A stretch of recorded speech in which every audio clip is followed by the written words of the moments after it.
19 শতকের মেয়েদের জন্য তিনি খুলে দিতে পেরেছিলেন দক্ষিণের দুয়ার। যখন মেয়েরা গান শেখার সাহসও পেতেন না, তখন তিনি শুধু গান শেখাননি, মেয়েদের গান শেখার অনুপ্রেরণা হয়েছেন।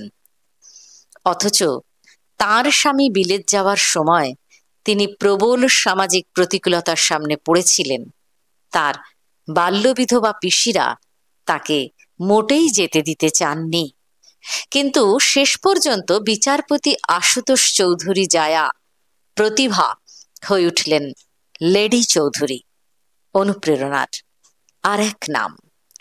আজকের ধ্রুবতারাদের খোঁজে আমরা জানব লেডি প্রতিভা চৌধুরীর সম্পর্কে। পাবনার বিখ্যাত চৌধুরী পরিবার, সেই পরিবার যে সমসাময়িক সময়ে খুব উদার এমন বোধহয় বলা যাবে না, কিন্তু এই পরিবারের সন্তান আশুতোষ যা করেছিলেন তার কিন্তু নজির মেলে না। আশুতোষদের 7 ভাই বিবিধ গুণের অধিকারী, বিশেষ করে আশুতোষ ও প্রমথ চৌধুরী। শিক্ষায় আশুতোষের সবচেয়ে বড় কৃতিত্ব কলকাতা বিশ্ববিদ্যালয় থেকে 1 বছরে বিএ ও এমএ পাশ করেছেন 1881 সালে। আশুতোষ বিলেত যাচ্ছিলেন কাঠখড় পুড়িয়ে। তাঁর দিদি প্রসন্নময়ী লিখেছেন, পূর্ব কথায় আশুতোষের পথ খুব সুগম ছিল না। চৌধুরী বংশে আশুতোষ প্রথম বিলেতে যান। এর আগে ওই জেলায় কেউ কিন্তু বিলেত যাননি। ফলে যা হওয়ার তাই হলো, গেল রব উঠল। চৌধুরীরা প্রায়শ্চিত্ত করে সমাজে ওঠার চেষ্টা কিন্তু করলেন না। সমাজপতিদের আক্রমণ ধেয়ে এলো আশুতোষের বিধবা পিসিদের দিকে। শেষ পর্যন্ত তাদের প্রায়শ্চিত্ত করতে হয়। প্রত্যেককে 5 কাহন কড়ি দিয়ে মাথা মুড়িয়ে তবে অব্যাহতি মিলল। প্রসন্নময়ী লিখেছেন, তাহারা বাল্য বিধবা, আশৈশব ব্রহ্মচর্য প্রতিপালন করিয়া চলিতেন। তবুও তাদের নিয়েই টানাটানি পড়ে। আসলে এটা তখন সমাজের ছবি। কেউ বিলেতে গেলে গোটা পরিবার নিয়ে টানাটানি হতো। অথচ এটা কিন্তু খুব বেশি দিন আগের কথা নয়, 1881 সাল। ততদিনে জ্ঞানদানন্দিনী 2টো শিশু নিয়ে বিলেত ঘুরে এসেছেন। চন্দ্রমুখী এন্ট্রান্স পাশ করেছেন, কাদম্বিনীর সাথে স্নাতক হবার তোড়জোড় চলছে। রবীন্দ্রনাথ ও আশুতোষের সখ্য কখনোই ক্ষুণ্ণ হয়নি। তিনি বিলেত থেকে ফিরে ঠাকুরবাড়ির সান্নিধ্য লাভের সুযোগ পান। তার সরল ব্যবহার এবং স্বভাব সবার ভালো লাগলো। আলাপ হলো প্রতিভার সঙ্গে। রূপে লক্ষ্মী, গুণে সরস্বতী প্রতিভার সাথে আশুতোষের খুব ভালো মানাবে। বিয়ে হলো দুজনের। খুশি হলেন মহর্ষি দেবেন্দ্রনাথ ঠাকুর। বলেছিলেন, আশু আমার একটা অর্জন। অনেকের মনে প্রশ্ন জাগে, আশুতোষের বাকি ভাইদের সাথে কি প্রতিভার 6 বোনের বিয়ে হবে?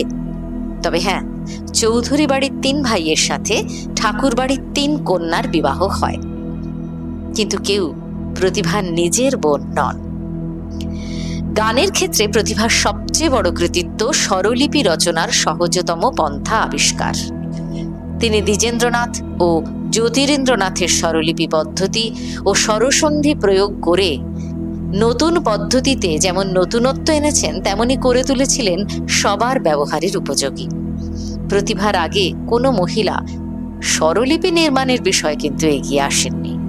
শুধু স্বরলিপি নির্মাণ করলে হবে না, গাইবে কে? প্রতিভা প্রকাশ্যে গান গেয়ে বৈপ্লবিক পরিবর্তনের সূচনা করলেন। তাকে নিত্য নূতন রসসিঞ্চন করে বাঁচতে হবে, সেই ভার তিনি নিজে নিলেন। স্বরলিপি নির্মাণের সঙ্গে সঙ্গে চলল গান শেখাবার চেষ্টা। তারও হাতে খড়ি বালকের। সেখানেই তিনি কাগজে কলমে খুললেন গানের ক্লাস, সহজ গান শিক্ষা। বালক ছোটদের দিয়ে শুরু। তাই তিনি সবাইকে বললেন, গান কাকে বলে? সেই বয়সে প্রতিভা বললেন, গান মানুষের স্বাভাবিক। হাসি কান্নায় মানুষের কণ্ঠস্বর পরিবর্তন হয়। তাই বোঝা যায় নানা ভাবের নানা সুর আছে। সেই সুরের চর্চা করেই গানের উৎপত্তি। গান এমন জিনিস যার চর্চা প্রয়োজন। অতএব নিজের বাড়িতে প্রতিভা খুললেন আনন্দ সভা, পরে সঙ্গীত সংঘ। তিনি শেখাতেন খাঁটি ওস্তাদি গান। খুব ভালো জানতেন বিদেশি সঙ্গীত। মহর্ষি তাকে একটি পিয়ানো কিনে দিয়েছিলেন। প্রতিভা তখন লেডি চৌধুরী হিসেবে পরিচিত। বিচারপতি স্যার আশুতোষের স্ত্রীর স্কুলে উচ্চবিত্ত পরিবারের মেয়েরাও গান শিখতে আসেন। প্রতিভার দেখা দেখি ইন্দিরা চৌধুরীও এগিয়ে এসেছিলেন। ঘটনা সূত্রে তিনিও এসেছেন চৌধুরী বাড়ির বউ হয়ে। প্রতিভার মেজ বোন প্রজ্ঞা সুন্দরীর মন টেনেছিল রান্নাঘরে। সেই কাহিনী অনেকেরই জানা, আবার অনেকেরই অজানা। তবুও একদিন না হয় প্রজ্ঞা সুন্দরীর কথাও বিস্তারিত আলোচনা করা যাবে। আজকে আমরা জানলাম আশুতোষ চৌধুরীর স্ত্রী লেডি প্রতিভা চৌধুরীর কথা। কলমে ঠাকুরবাড়ির অন্দরমহল, চিত্রা দেব।